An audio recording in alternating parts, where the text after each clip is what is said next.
wise men. Iconic sculptures and statues adorn major metropolitan cities of the world.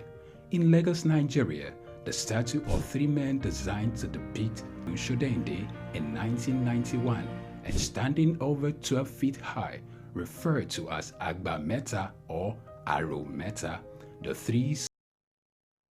My name is Veronica Nkechi Eze. Charles Abana. My name is Professor Martins Emeje. Professor Sylvester Odion Akaine. Keep watching Souk News TV. The best news channel online. It's elevating, it's enlightening, it's educating. Muhammad Ali found his root in Africa. Rumble in the jungle. I swear the king is humble. Jesse Jackson, O.J. Simpson, this is black history. Andrew Young visit Africa in the late 60s. Legend, Bob Marley make the life different. Martin Luther King and Malcolm X are big names. They fought for black Americans in the old days. We need same revolution in our own ways. Michael Jackson, Janet Jackson, Mr. Jay-Z, Snoop Dogg, Dr. Dre and Eddie Murphy. American prosperity ain't complete with African poverty. It's legendary Idris Abdul Karim, and you are on to Souk News. You don't touch that dial. Tafawa Balewa Square, TBS. Tafawa Balewa Square was initially used as a horsing ground called Lagos Race Course. The edifice was constructed by General Yakubu Gowon in 1972 and named after Nigeria's first Prime Minister, Sir Tafawa Balewa. Tafawa Balewa Square is located at 45/57 Marcy Bangboshe Street on Lagos Island, Lagos, and referred to as TBS. TBS is a 50,000-seater capacity venue and houses the Remembrance Arcade, the 26-story Independence House, which at a time was the country's tallest building. When Lagos served as the country's seat of government, the National Assembly Complex was within the TBS. Also in the square are the National Broadcasting Commission Office, the Nigerian Hydrological Services Agency Office, shopping centers, travel agencies, restaurants, car parking lots, and a bus terminal. Tafawa Balewa Square is adorned with beautiful statues of white horses and red eagles, symbols of strength and dignity. Our historic neighbors include the King's College and the Holy Cross Cathedral. Tafawa Balewa Square hosted some of the country's memorable events, such as the Independence Day in 1960, when Nigeria gained independence from Britain, the Armed Forces Remembrance Day, which is celebrated annually on January 15. The edifice is a national cultural asset. Tafawa Balewa Square, Souk Enlightenment. My name is Yinka Babalola. My name is Ijoma Pelo Okoro. My name is Joshua Hassan. I am Rotarian or Sunday Lawson. It's Ife Yunwarita Ejeze. My friends call me Ife. My name is Rotarian Lola Dare. I'm inviting you to keep watching Souk News. It's the right station to tune to. I like Souk News. Souk News is good. I want to charge you all to listen to Souk News, watch the news. You can have unlimited news, first time. Find Souk News. Be with Souk News. Never switch off. You are better for it. Souk News is the real thing. Listen to their coverage and you'll be glad you did. Turn to your YouTube, turn to your Instagram, turn to all your digital channels and look for Souk News. Keep watching. Keep watching. Please guys, keep watching Souk News.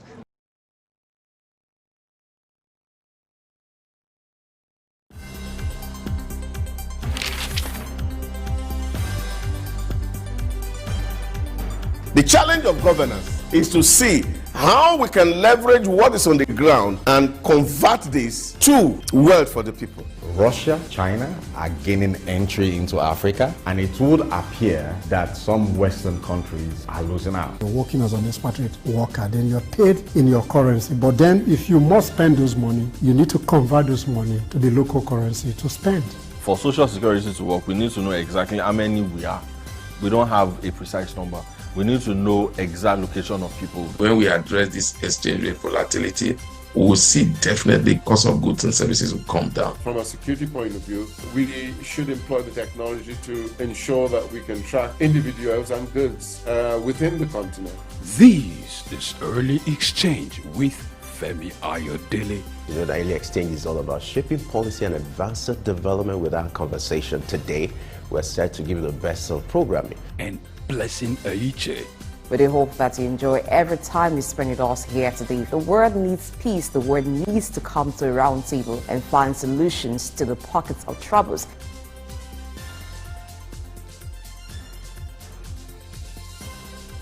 Early Exchange, shaping policy, advancing development. Good morning and welcome to Early Exchange, where we talk about issues related to business, finance and the economy. Always my pleasure to be your host, and I am Femi Ayodele. As you know that Early Exchange is all about shaping policy and advancing development with our conversation. Today, we'll be looking at the move to ban TikTok in the US and the controversy trailing it. You know, this is going to impact a lot of people. So what will be the implication of that? Don't forget, it's your program. You can be part of this conversation. All you just have to do is to join us on our social media platform on a YouTube page using the hashtag Early Exchange. The beautiful Blessings also here to kickstart your day. Good morning, Hello. Femi. How are you today? I'm good, and you? Good as usual. Great. So you see my plan worked. Oh, yeah, it worked. The camera has been destroyed. Kudos. For those who don't know what we're talking about, Femi always liked to train with me, so I've been working at it, and finally it has worked. He doesn't know what color we're wearing, so the training has stopped. Thank you for joining us on the show today. We have great things in store for you. There are going to be wonderful discussions in Early Exchange, but we must begin updating you with current happenings, which is the news updates. Stay tuned.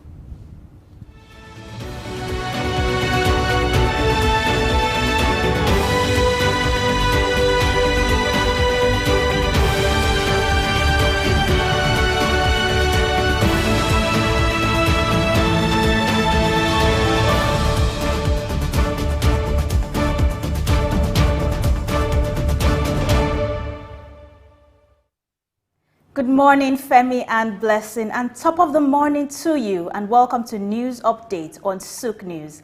I am Lavina Emma. Access Holdings PLC has announced the return of Mr. Aigboje Imokwede, CFR, to the bank as its non-executive chairman, replacing Mr. Abubakar Jimo, the former chairman of the hold company, who remains on the board as an independent non-executive director. The decision to appoint Imokwede follows the untimely passing of the immediate past Group Chief Executive Officer of Access Holdings, Dr. Herbert Wigwe, CFR. In his role as non-executive chairman, Imokwede will collaborate with the board of directors to oversee strategy and provide guidance to the executive management team. This move is seen as a well-orchestrated response to the potential risks following the Dr. Wigwe's demise, ensuring continuity and stability for Nigeria's largest financial service company by total assets. Moving ahead, the Nigerian government has requested detailed information from cryptocurrency trading firm Binance, including data on its top 100 users in Nigeria and all transaction records spanning the past 6 months. This move, as reported, aims to shed light on the ongoing negotiations between Binance and Nigeria. Additionally, the Office of the National Security Advisor has urged the exchange to address any outstanding tax liabilities within the country. Recent tensions between the government and Binance escalated after allegations surfaced that the platform was undermining efforts to stabilize the local currency, the Naira. The dispute began when Bayo Onanuga, Special Advisor to the President on Information and Strategy, called for the prohibition of Binance and other crypto platforms in Nigeria, accusing Binance of manipulating exchange rates and encroaching on the Central Bank of Nigeria's role. Subsequently, CBN Governor Olayemi Cardoso claimed that $26 billion had flowed through Binance from unidentified sources, prompting collaborative efforts between the CBN, the Securities and Exchange Commission, and security agencies to prevent foreign exchange market manipulation. Away from Nigeria, Somalia has achieved a milestone in its journey to rejoin the international financial system as the Paris Club of Creditor Nations announced the cancellation of 99% of the country's debt on Wednesday. This move saw countries like the United States, Japan, and Russia cancelling $2 billion of Somalia's debt, according to the French Finance Ministry body. After reaching the completion point of the heavily indebted countries, the initiative overseen by the IMF and World Bank, Somalia became eligible for more than $4.5 billion of debt relief with all creditors. With the debt reduction, Somalia's $5.3 billion external debt is projected to decrease to less than 6% of its GDP by the end of 2023, down from 64% in 2018, as stated by the IMF and World Bank in December. In another development, Turkish Foreign Ministry says senior officials from Turkey and Iraq have agreed to meet in Baghdad today to discuss energy cooperation as well as security and defense matters. Ties between the neighbors have been rocky in recent years as Ankara has wrapped up cross-border operations against Kurdish PKK militants based in northern Iraq's mountainous regions. Iraq has said the operations violate its sovereignty, but Ankara says it must protect itself and has warned against new incursion. Furthermore, the two nations are also at odds over the resumption of oil exports from a crude oil pipeline running through Iraq to Turkey that Ankara says is ready to operate, but Baghdad has yet to resume its operations. Speaking at a briefing in Ankara, ministry spokesman Onku Keseli said Foreign Minister Hakan Fidan and Defense Minister Yisa Gula and Ibrahim Kali, head of Turkey's MIT intelligence agency, would hold talks with their counterparts in Baghdad in a security summit. And to call it a wrap, there are indications that Japan's Apex Bank Governor Kazuo Eda will proceed in cautiously normalizing ultra-loose monetary policy following the end of negative interest rates. Former central bank executive Hideo Hayakawa, who predicted this, noted that Eda, known for his careful approach, previously played a significant role in implementing forward guidance during his tenure as the bank's board member. He suggests that Eda will likely transition to the current policy framework into a more orthodox one, incorporating a short-term interest rate target along with guidance on future monetary policy paths. The Bank of Japan is anticipated to end negative interest rates this spring, but Hayakawa expects a cautious approach thereafter to assess the impact on inflation-adjusted real wages. With that, we call it an end to the news update on Souk News for now. I am Lavina Emma. Early Exchange continues with Femi and Blessing right after the break. Stay tuned.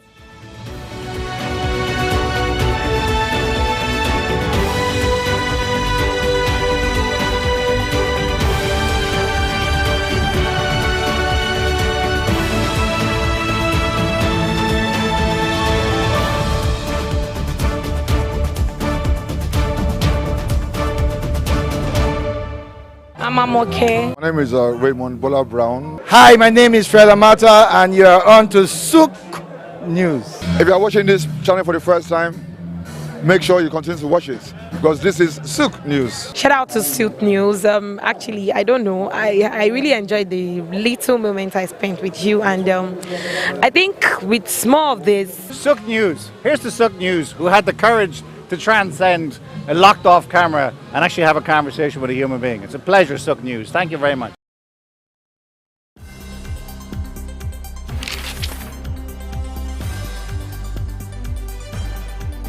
The challenge of governance is to see how we can leverage what is on the ground and convert this to wealth for the people. Russia, China are gaining entry into Africa, and it would appear that some Western countries are losing out. You're working as an expatriate worker, then you're paid in your currency. But then if you must spend those money, you need to convert those money to the local currency to spend. For Social Security to work, we need to know exactly how many we are. We don't have a precise number.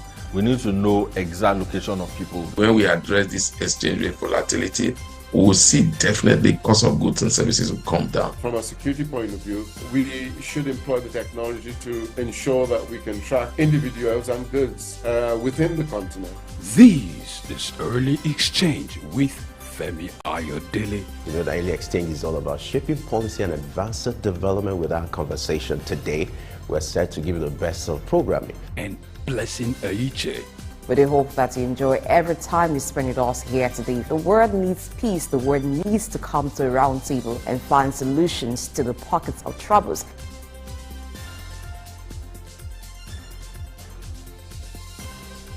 Early Exchange, shaping policy, advancing development. All right, thank you, Lavina. And now let's begin our business of shaping policy for today by looking at the latest development in the U.S. as regards TikTok. The U.S. House of Reps on Wednesday decided to pass the bill proposing the ban on this digital platform. What will be the implication of this on 170 million Americans who use this digital platform or flip through the clips? We have the privilege of hosting a US-based content creator. We are being joined by Babajala Ekpega, who is the CEO EMC3. Glad to have you join us in the studio. Thank you very much. Thank you for having me again. Great. Good to see you, Femi. Good morning. It's the first time we're meeting this year. So yes. Happy New Year to you. Happy New Year indeed. And you look new as well.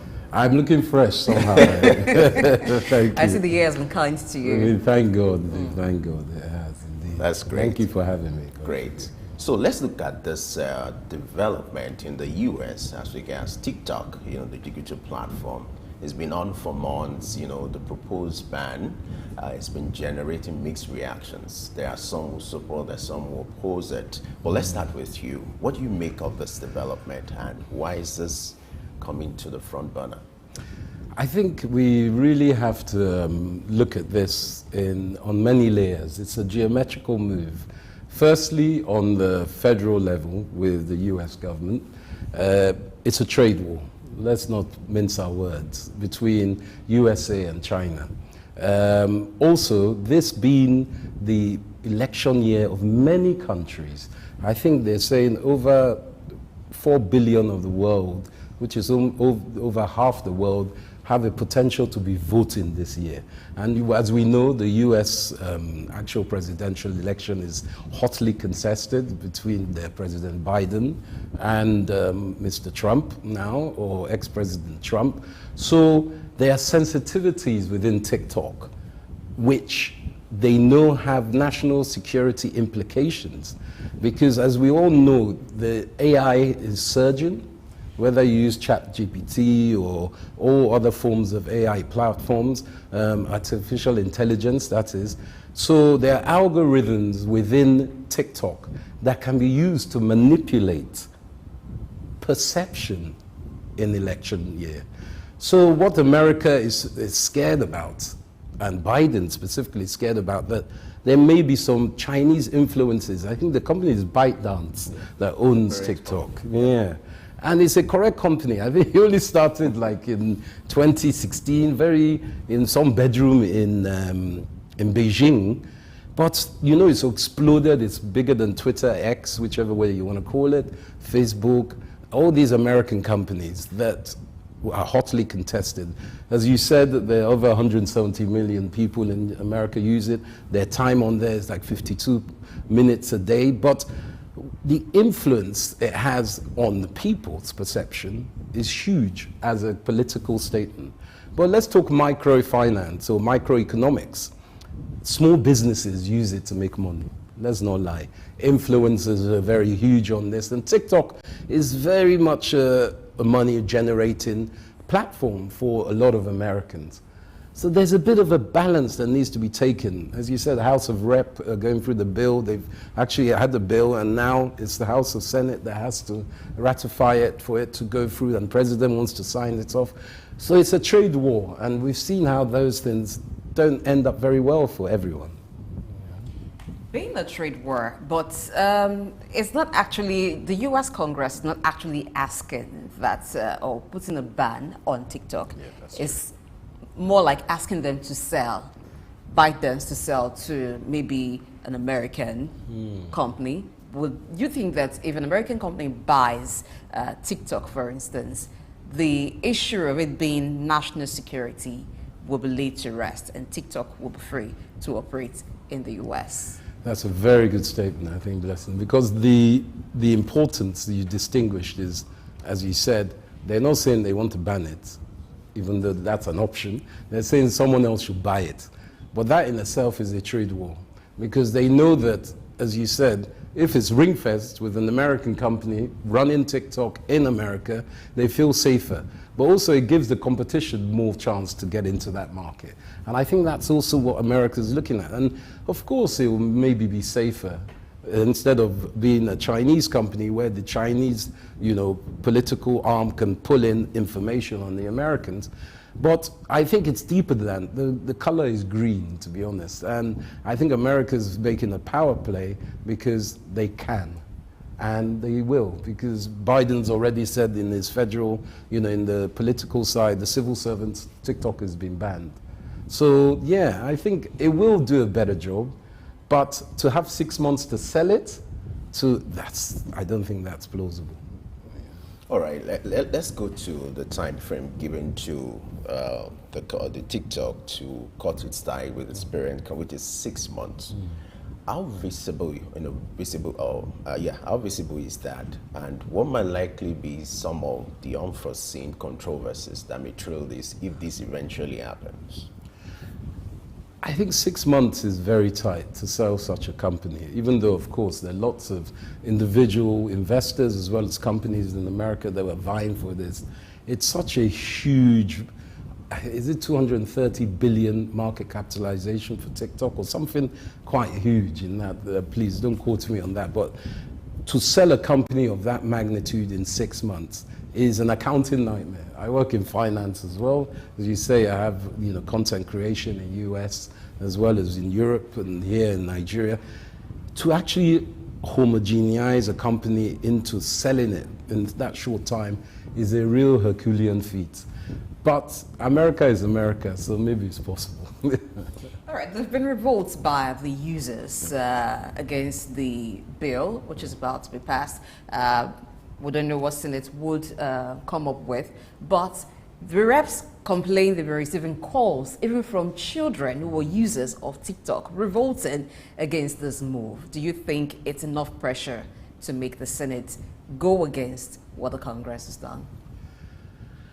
I think TikTok has become one of the opiates of the masses, and as you say, children, which is a bit worrying. There's a lot of child exploitation online, but there's protection against that. So children are driven by what they know or what their parents tell them to know. And I think that pressure from Generation Z, as I call it, or in America say Gen Z, to say, uproar, how can you take away our TikTok? Will put pressure on the House and Senate. But I don't think Senate is going to vote it in personally. Don't mark my words, but I think there's going to be a bit of a struggle because of the House of the Rep and Senate. There's a distinct difference, but for sure there will be pressure from the people. Do you think this confirms America's fear of TikTok being a national security threat? Because TikTok did confirm asking users to talk to their reps about the sale. That is unorthodox. For a company to tell people to urge them to protest against their representatives in government, I think, yeah, that is unorthodox, and that in itself, as you said, is a security risk. But AI and online, I think even in Europe, there's a European Parliament Act that gives guidelines now to artificial intelligence. AI is just all over the place. It's everywhere. And TikTok is part of this movement, the digital movement. It's going to be a very tough one. So I think there is a risk, but it's also a financial. It's not the color of your skin that matters, it's the color of your green, as they say in America. So it's all about money, unfortunately, I think. Let's look at how the candidacy of Trump might likely affect this development. Initially he had attempted to, ban this. And now that he's becoming a force to reckon with, now he's talking about the coming election. will you say his candidacy might be a game changer as regards TikTok development? His candidacy and then his presidency is what we have to really assess, because obviously he flips. First he said ban it, now he's saying it's not so bad because he uses it as well. Biden uses it as well, let's not lie, and they both use it. But if Trump does become president, let's say, he has a lot of hurdles to cross first, but that obviously will placate this, he could even U-turn. And I think that he may again U-turn in his decision to ban it again. For him, he's just using, he's very much a knee-jerk kind of leader, so he's feeling the pulse of the people and he's following that.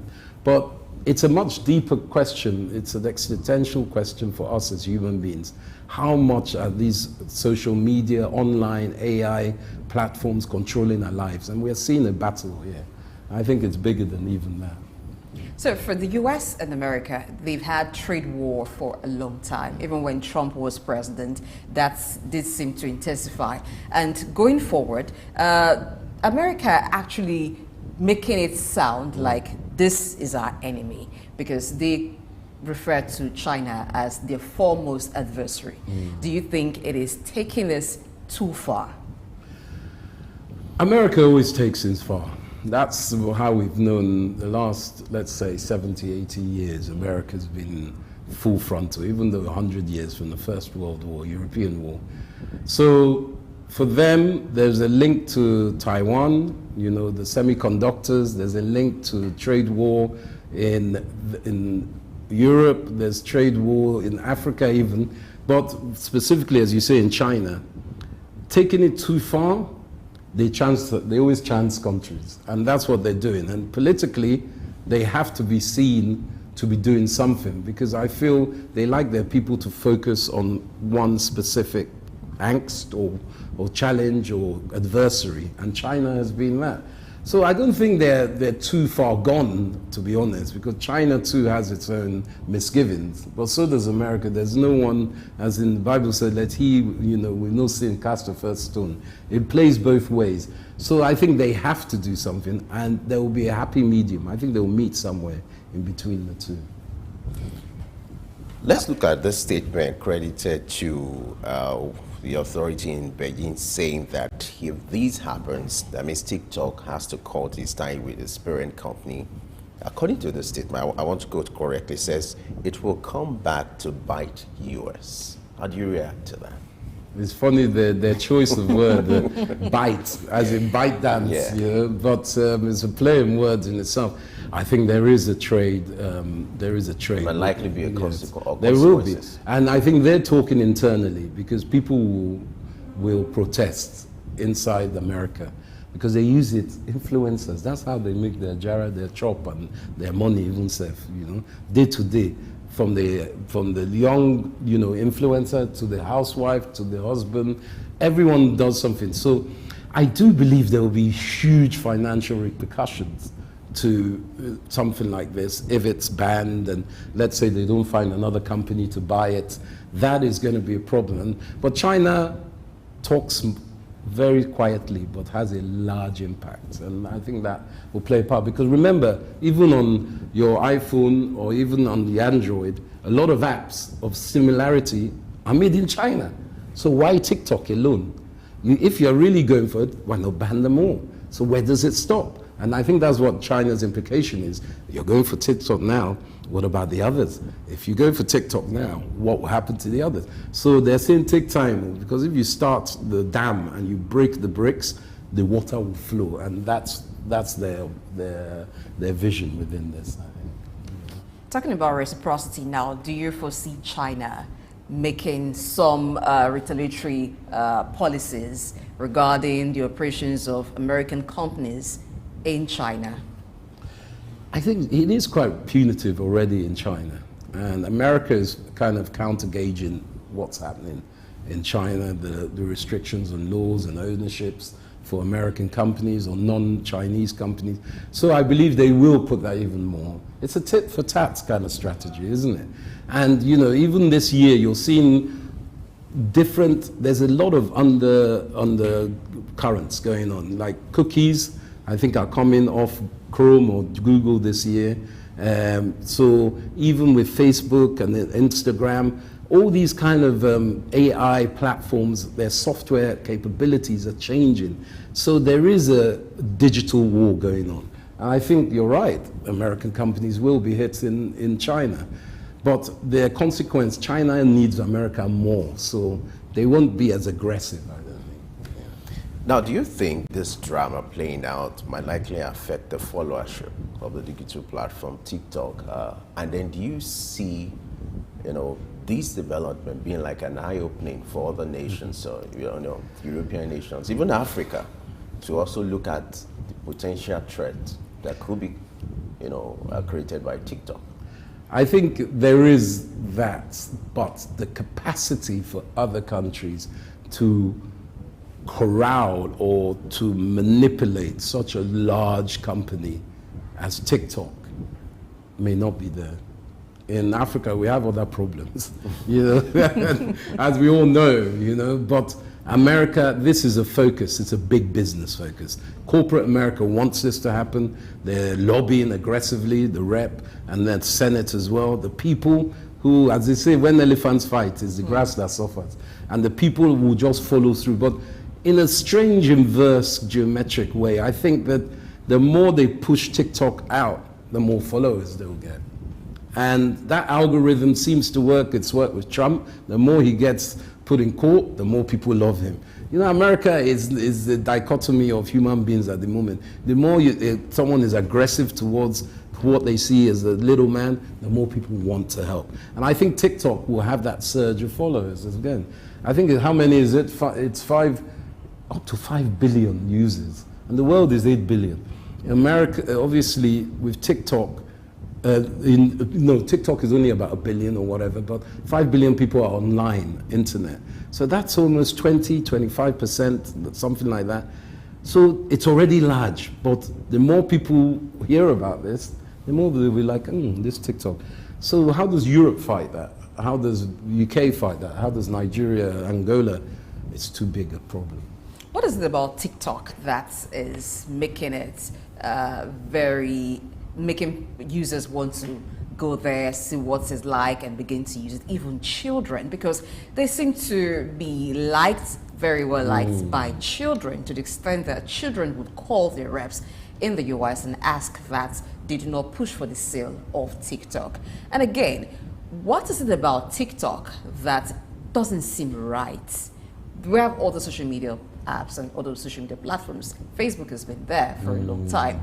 You even have X when it was Twitter, and even when it was banned in Nigeria, but it still didn't have issues in other countries. So but you recall that there was an influencer in the US who was talking about parenting that was jailed for about 20 years because it was found that she also admitted to be abusing her children, even though she was giving counsel on TikTok on how to raise children. But at that point, it sort of opened up issues about TikTok, failure of TikTok to actually protect children. So what is it about TikTok and children, and why do a lot of users want to make use of TikTok? Can they also make money with other platforms? Is there a special thing about it? I think you're right. They do make money off other platforms. And TikTok had, it has a Chinese name, which I don't recollect right now. And it's the only company that has two names and is so buoyantly successful. In China, when it started, it was backed by the Chinese government. And when you have that kind of money behind you, you can expand quickly, as it has done in 8 years. So TikTok has this clickbait potency that gives instant gratification to so many people. And that's the engineering of TikTok. The finance, the marketing behind it has exploded. Anything that comes from China, because of the numbers, it's like Nigeria. We have over 200 million people. If you are selling peanut here, you will become a multi-millionaire if you do it right. It's the power of people. And we have to remember it's the power of the people that make it great, but also that can cause to children problems. And I think that is the innate fear of people, that it's unregulated. World Wide Web, is unregulated. But TikTok is even more powerful, and the government is behind it, the Chinese government.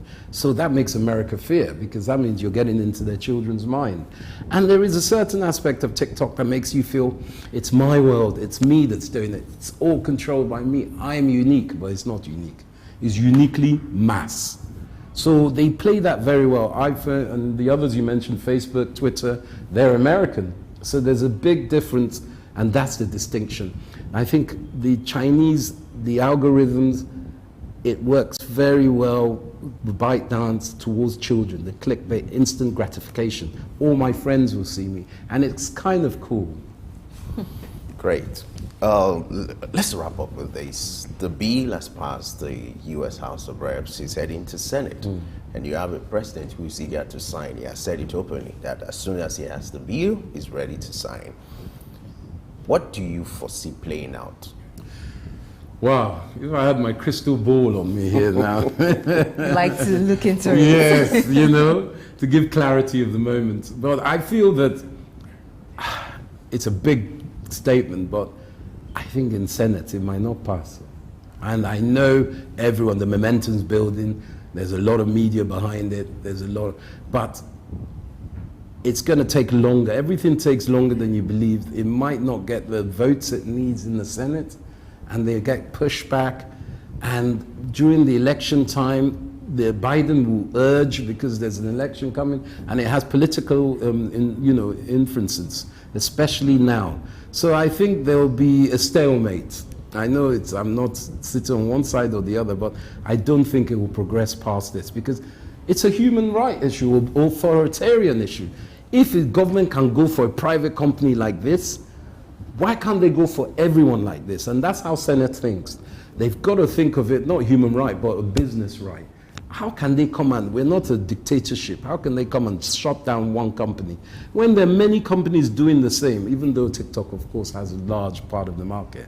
So I think there will be a battle in the Senate, and I think it will get shut down, personally, but we'll see.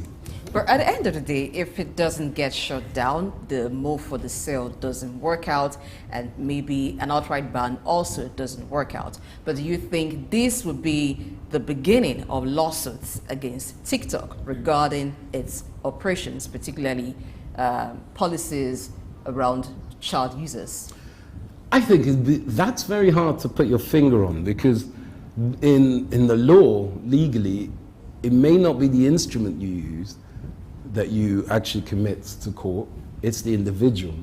So with digital, like court cases for, let's say, the dark web or child online exploitation, it's very hard to say, okay, remember they took Facebook in front of the tribunal and said, you are not doing well for kids. It's the same with TikTok. They'll put them in front and say, yeah, what's going on? I'm sorry, sir. Sorry, man. I'll try and do better. That's what will happen. So I don't believe it's like if someone stabs someone, it's not the knife that gets the court case, it's the human being. So I don't think that will come into, and TikTok is one of many. I still believe it will be the other way around. TikTok will sue the American government. Let's see how the drama unfolds. Yes, we'll see. All right, we just have to leave the conversation here. What a way to wrap up. If I had my way, I would say we extend the conversation. Yes. But we just have to wrap, and we need to thank you for your time, for sharing your wealth of experience as a content creator. You had painted all the sides, looking at the business side, and then on the part of the users. We must thank you for your time and your commitment. Thank you so much. Thank you so much. And we look forward to seeing you again. Thank you so much. Thank you, Sukli. All right, it's still Early Exchange, where we shape policy and advance development. Let's go on this short break. We'll be right back to have more discussions. Stay with us. My name is Yinka Babalola. My name is Ijoma Pelokoro. My name is Joshua Hassan. I am Rotarian or Sunday Lawson. It's Ife Yunwarita Ejeze. My friends call me Ife. My name is Humanitarian. I'm inviting you to keep watching Souk News. It's the right station to tune to. I like Souk News. Souk News is good. I want to charge you all to listen to Souk News, watch the news. You can have unlimited news, first time. Find Souk News, be with it news, never switch off. You are better for it. Souk News is the real thing. Listen to their coverage and you'll be glad you did. Turn to your YouTube, turn to your Instagram, turn to all your digital channels and look for Souk News. Keep watching. Keep watching. Please, guys, keep watching. Souk News. Broad Street. Broad Street, situated in Lagos Island, is steeped in Nigerian history. Once the biggest financial hub of the country, it housed the headquarters of major banks, linked the CBN, the stock exchange, and the loads of lender companies. Broad Street is a historically significant street. It has played a central role in the development of Lagos and history, an important commercial and administrative center for the British colonial authorities. It was also a home to some of the city's earliest modern buildings. Broad Street was a residential area in the pre-colonial era. With the British came the Methodist Boys High School in 1878 and the Broad Street Prison in 1882, renamed Freedom Park. The General Hospital, which was a British military hospital, was built in 1893, being the first general hospital in Nigeria. The old British Secretariat building, which is now the Federal Ministry of Justice, was built in 1906. Broad Street has seen a full turn into modern commercial office blocks, complexes, skyscrapers, and markets from the outer marina through Akpombo, early into the Adeniji Adele Road. Broad Street is one of the busiest streets in Nigeria on weekdays, where commercial activities take place day and night. From modern buildings to ancient structures, this street gives one a raw dose of life in Lagos. Broad Street is often referred to as Lagos Financial District. It boasts a mix of architectural styles, reflecting its long history, colonial-era buildings, Victorian and Edwardian architectural features, alongside more modern skyscrapers and structures. Broad Street remains a vital, vibrant part of the Nigerian economy. Broad Street. Souk Enlightenment.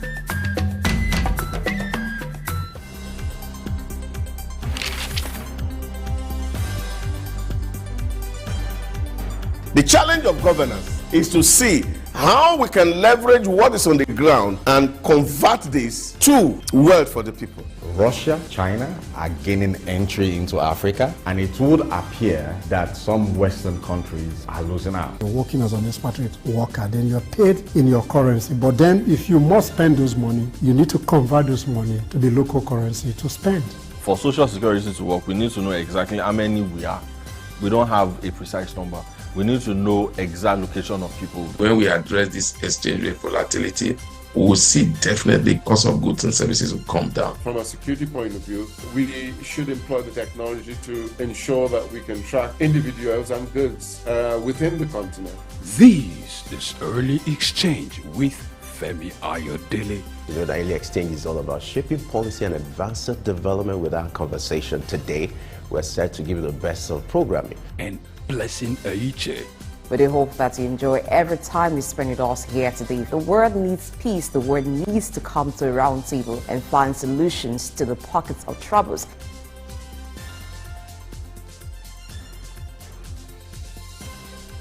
Early Exchange, shaping policy, advancing development.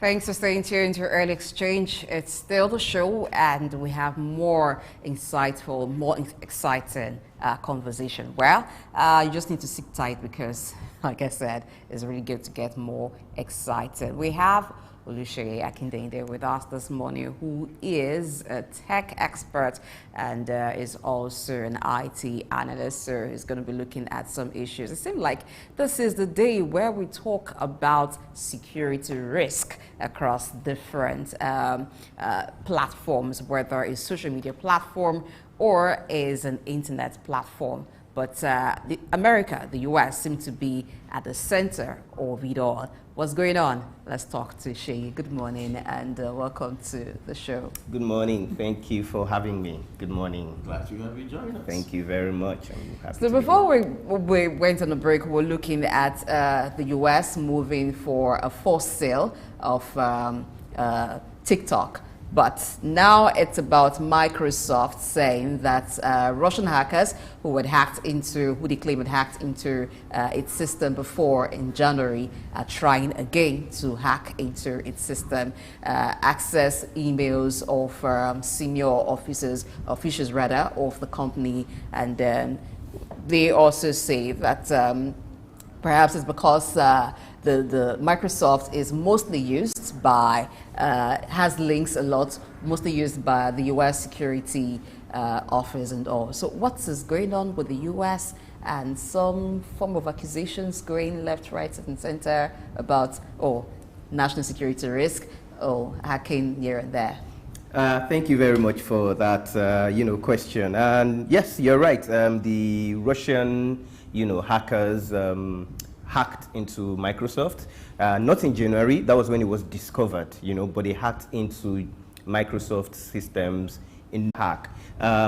They hacked into a system that was almost forgotten. So it's like, even if you would be surprised that even a company as big as Microsoft would have, those kinds of, low-tech, risks. So it was a server that was positioned on the internet that probably before deploying to live, they had a test server and they forgot about it when they moved, to live. And these guys got access to it, and they got access to, very senior officials, emails, and, decided using that. And of course, when you have access to emails, most people store a lot of things, in the email. And obviously, when you have that kind of thing, we are talking about, Russia and America, and they decided to use the information gotten, and they also, infiltrated some of the customers of Microsoft. So that was essentially what happened. And then, once you have that information, they sort of they have passwords, and now they are trying to use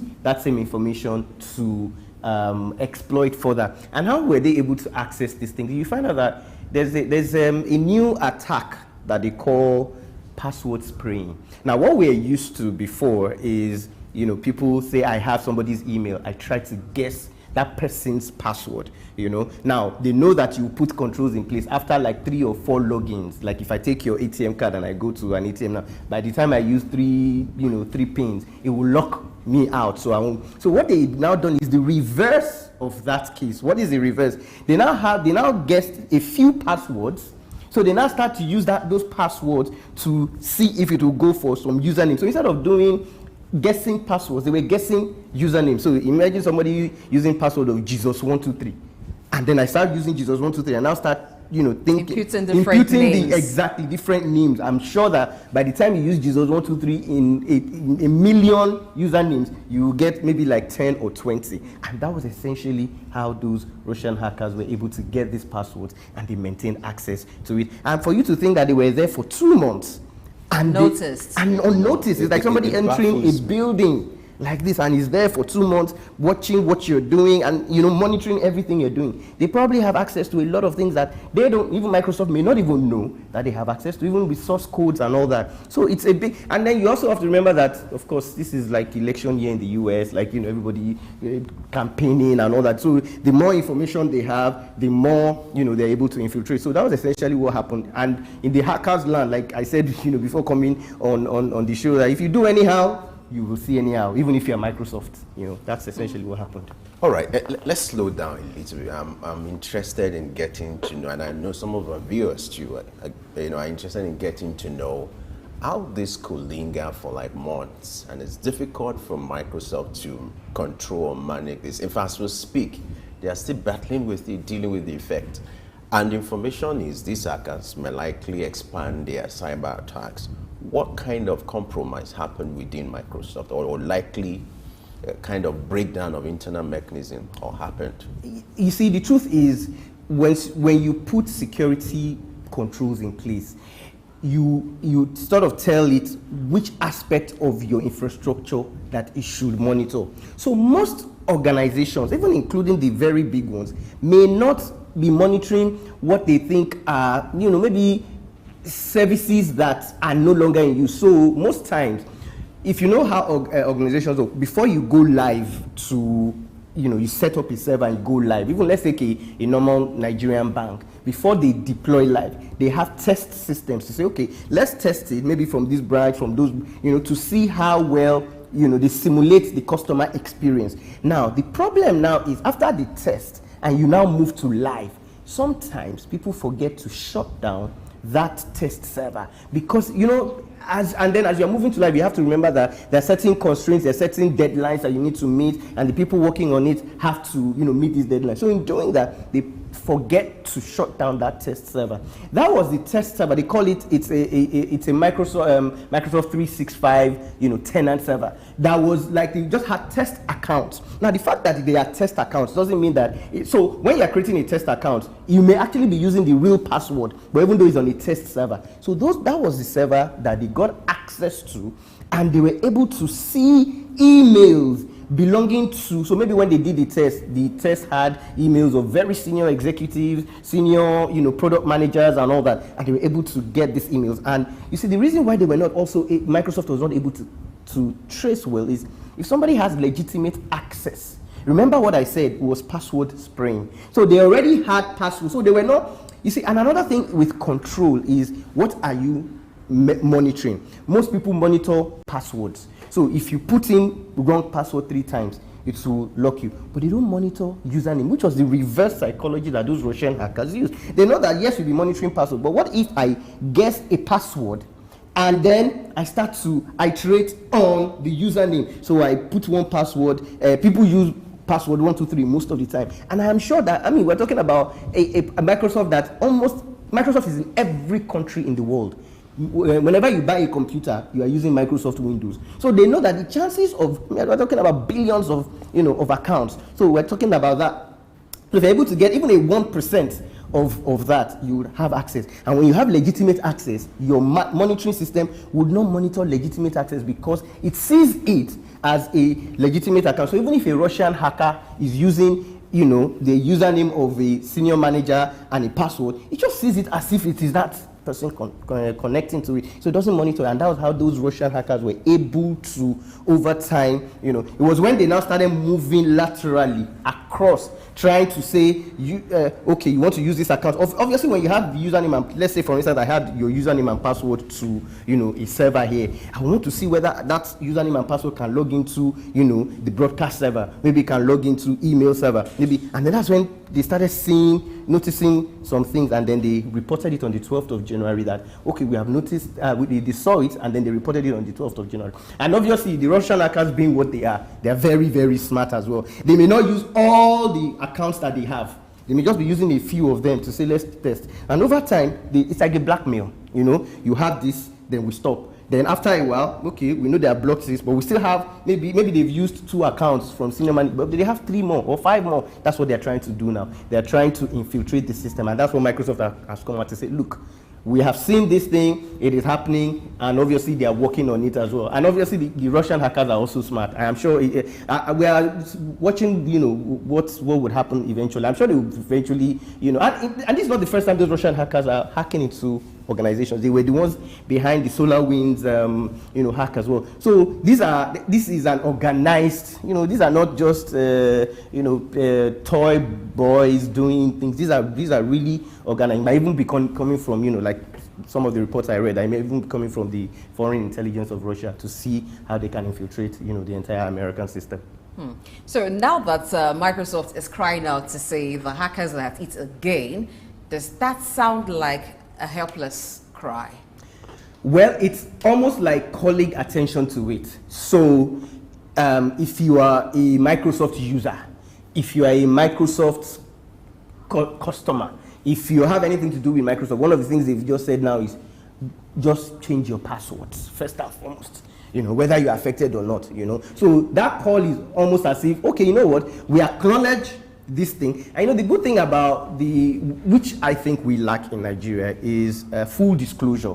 Here, it's a reputational issue if you find out that the biggest organization, that is creating this software we are using is also susceptible to attack. But you see, they have a fiduciary responsibility even to their customers to let people know, so that you don't come one morning and you are seeing all sorts of things. I'm sure everybody in the world is using Office 365. We're all using email. We're all using, their Google, their Microsoft Azure, cloud services. So they are saying, look, we acknowledge this. You may have also been hacked because if somebody says they have passwords to senior managers in Microsoft, who are you that they may not? So they're saying you may have been hacked. Change your password. So it's not like a helpless cry. It's just a responsibility to the community, to their customers, to their shareholders as well to say, and then obviously to the regulatory bodies in the US who tell you that when it comes to data protection and all that,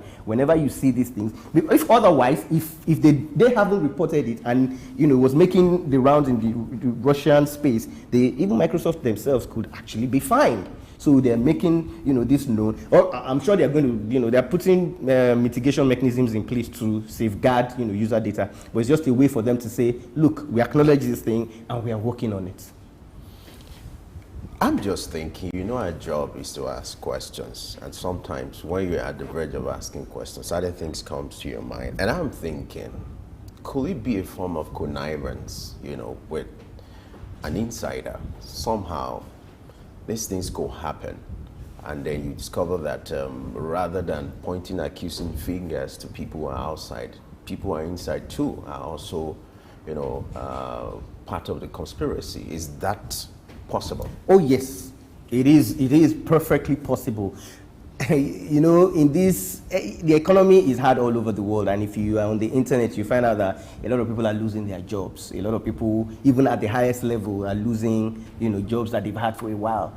What's to say that somebody who's lost his job, in Microsoft, isn't, trying to sabotage, the company, giving the Russian hackers, information? It's all speculation at this point in time, but it is a distinct possibility as well that it could be, an insider. It could even be a mole planted by these hackers because some of these things, what we see, even in our own system here, is it's easier for, say, if I'm a hacker and I want to hack into an organization, it's easier for me to apply for a job in that organization, get inside and give feedback to the people, outside. There's nothing stopping somebody from doing that and, acting as an insider, But at this point, we don't know. What we just simply know is that the server through which they got access into the organization was a multi-tenant server that was perhaps forgotten, and they use that as a look. Nobody knows what essentially they have access to again until they release information. So it could be a possibility, and it is always, most times when you're doing investigations like this, obviously they will have their own professionals. They will see the logs, they will see where those connections are coming from, which is why they were even able to detect that it was from the Russian hackers in the first place anyways, and they would they will do their investigation, and if there are any insider connivance, they will be able to take it up on flush it out from there. Now, this hack, does it have the possibility to extend to other countries, other businesses that depend on Microsoft for service? Yes. In fact, one of the things the hackers saw, a lot of things go via email. A lot of information, a lot of very sensitive data actually, go via email. So one of the things they saw were some emails that Microsoft sent to their customers and that their customers sent back to them. I know when you're sending some of these things, so if you buy a product from Microsoft, in the email is when they will send you maybe your software code or your password to that particular thing. So they were able to see all that belonging to customers. So that means those hackers, seeing that, also would have access to those customer data, So it is a very, very, it has a high chance of them having access, which is why Microsoft sent, a memo out to all their customers all over the world that, look, this is what has happened, and we are not sure the extent to which these people can go. So what you should do is whatever passwords we've given you, change it, whatever codes will replace it, and all that. So they've given that information, and so that those Russian hackers, even if Microsoft eventually, put mechanisms in place to stop them, the Russian hackers may use that information to hack, the Microsoft customers. Microsoft customers are big corporations, like governments. We're talking about oil and gas companies. We're talking about big financial institutions, which could have, spiral and ripple effect. So it's a possibility that it could actually extend to customers, which is why they are sending out, this. Since January they've been, which is even why the report is still coming out now that look, these people. This was something that happened in January, and we're in March, and we're still talking about it. So that means we don't even know the extent to which those Russian hackers have, inroads into some of these organizations. So any customer of Microsoft, even here, as far back as even in Africa here, in Nigeria, just, whatever Microsoft product that you think is exposed to the internet, try and secure it and try and change, the passwords to those servers. To avoid a repeat of this, what would you expect Microsoft to put in place, like what I call internal mechanism or control?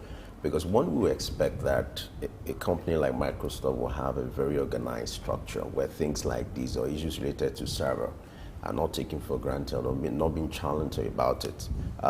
What kind of mechanism should be put in place to avoid a repeat of this mess? Thank you very much. Let's be upfront. This is a low-tech attack. It's nothing sophisticated. It is a simple password spraying. So it's something that even anybody can use here. Using that simply means that Microsoft themselves were not employing two-factor authentication. Okay, so if you're employing two-factor authentication now, even if somebody were to get your password, they will still need a second factor. So mitigation mechanism is number one, on any server, on any device, on any product, whether it is even Microsoft or any other vendor, enable two-factor. And for even viewers, for individuals using social media, using software, using computer, enable two-factor. Password and maybe your biometrics, or password and your second factor authentication. Even the second factor now, a lot of people are still using SMS, and that SMS is still vulnerable to attack through the telco. Some people actually switch off your phone and then they receive your SMS. So SMS shouldn't be used. It should be mainly biometrics, or using this Google or Authenticator and all those kinds of things. And where you can go passwordless, which is what our company is all about as well, you do passwordless so that you do not even have to, so that if you go passwordless and there's nothing to steal, think about those Russian hackers. There won't be anything like password spraying. They won't sit down and be guessing usernames to passwords. How does that work? Passwordless authentication. It simply is like for us now, we have a card, a cipher key, for instance, that you use in conjunction with your phone. When you want to log in, you just use the NFC reader on your phone, you tap it to the card and you log in. That means that you must have a physical phone and the physical device for you to log in. And then you can also enable biometrics as well. Biometrics simply means that if it is not you, no matter what, even if you have a password if it's not you, if it's not your facial recognition, if it's not your thumbprint, it will never go in. And the thing with that as well is, passwords are, if even in Nigeria here, think of the number of people that will be using Jesus123 as passwords. I'm sure there will be 1 million of them, because it's so easy. Or somebody using ABC123, or somebody using even the word password as password. So I can sit down and just say, look, emails are very easy to get. Once you Google, emails are identifiers. So if I say, okay, I'm just going to be guessing email, I'll just put a password and I'll be guessing, iterating over the usernames, I'm sure I'm going to get like 1 million users. So those are the things you need to do. Enable two-factor authentication. Once you do that, you have almost cut off, 90%, 90 to 95% chance of a recurrence of this attack. And then, of course, at the level of Microsoft, they need to be monitoring. So if somebody, for instance, now, which is what I know a lot of financial institutions here do, even if your username, if you log into your application and they see that your login is from Russia, they are doing geo IP. They see that this person is a customer in Nigeria, but is logging in from Russia. They detect that there is a discrepancy. You cannot have an account here and you be logging in from Russia. Then they block that and then call you that, we've seen this in even though it's the right username and password. So monitoring even location where access is coming from, which is why when you travel and you want to use your bank card abroad, you have to tell your bank so they know. Otherwise, you will not have access. So those are some of the mitigating controls that they can put in place. On this ground, is it possible that when damages happen to those businesses, would that make Microsoft liable? Absolutely. Absolutely. Because I mean, the data protection regulation will say, you are the vendor. It's like you waking up one day and you see your bank details online. Who is going to be liable? And it has nothing to do with you. And they have also accepted the fact that they were hacked. So they will be liable, which is obviously why they are also coming out to publicize these things and to tell people to change. So of course they will be and they will pay a heavy fine, because that means that they were not. They are supposed to be custodians of this data. They're supposed to be. We've given them this data. They're supposed to hold it in custodianship. And then all of a sudden, because of a lack of security from your end, somebody now gains access and then is using. Because a lot of this, the outcome of this thing can lead to so many things. It can lead to, identity theft. It can lead to reputational damage. Somebody has email password to your email. I mean,